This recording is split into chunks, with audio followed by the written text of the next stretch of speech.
Salut tout le monde et bienvenue dans une nouvelle toute petite vidéo.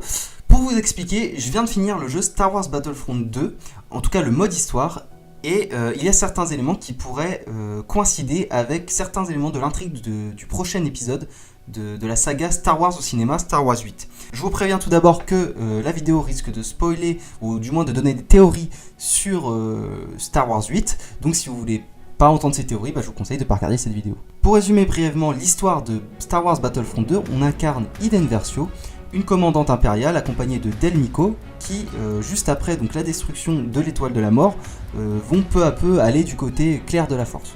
Bon, ça à la limite c'est pas très intéressant, mais ce qui est intéressant c'est que lors de la dernière mission, on incarne Kylo Ren, des années après la destruction de l'Empire, et qui va nous livrer ce message. Tu crois qu'elle t'a changé? Que votre fille vous a changé?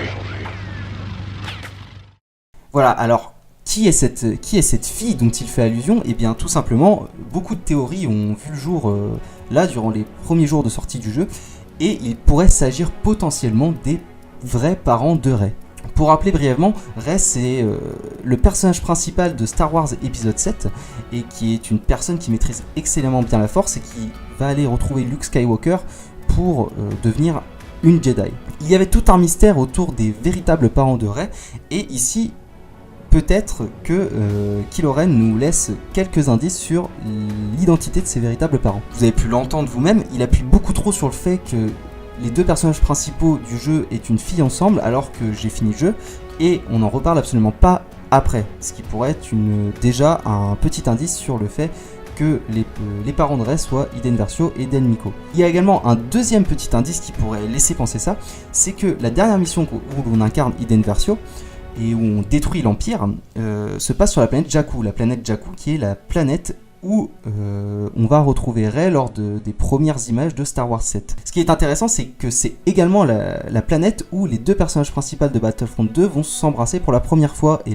laisser parler leur amour. On peut donc imaginer que, par exemple, si Del Meeko savait qu'il était traqué par Kylo Ren, qu'il était avec Rey, sa fille, et qu'il n'y avait pas Iden Versio avec eux, il aurait potentiellement pu abandonner Rey sur cette planète qui représentait quand même qui avait une certaine symbolique pour sa femme, afin qu'il puisse retrouver sa fille plus tard et la mettre en sécurité de Kylo Ren. Voilà, après c'est pas folichon comme nouvelle, mais seulement ça aurait été, ça m'a fait un peu sauter au siège quand j'ai entendu ça, parce que vraiment ce serait énorme que Disney nous donne des indices comme ça aussi gros dans leurs jeux vidéo. Et je me suis demandé si justement l'univers du jeu vidéo était canon à l'univers des films. Et selon certains forums et surtout certains sites spécialisés, l'univers serait bien canon au film. Et même un membre du développement du jeu aurait même dit qu'il y aurait beaucoup de liens entre Star Wars 8 et le jeu, et qu'il faudrait donc bien suivre les différents détails qui seraient donnés dans le jeu. Après voilà, faut aussi se mettre du point de vue de Disney. Je pense pas qu'ils livrent les secrets d'un de leurs plus gros mystères comme ça dans un jeu vidéo, sachant que dans ceux qui vont aller voir le film, il y a même pas 10% qui auront joué au jeu vidéo et donc qui connaîtront la réponse, ce qui va pouvoir frustrer un petit peu son public. Voilà, donc c'était juste une petite vidéo pour présenter cette théorie.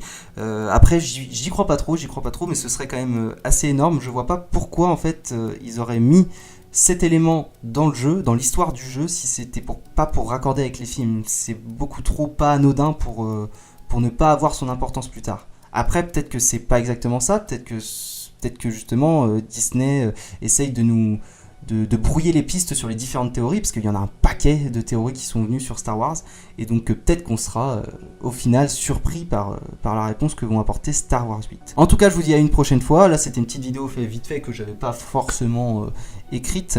On se retrouve pour le test de Star Wars Battlefront 2, du coup, que j'ai bien torché et que j'apprécie beaucoup. Je vous dirai pourquoi dans la prochaine vidéo. Et si vous avez apprécié cette vidéo, n'hésitez pas à mettre un like, à partager, etc., à vous abonner aussi. Et puis écoutez, on se dit à une prochaine fois.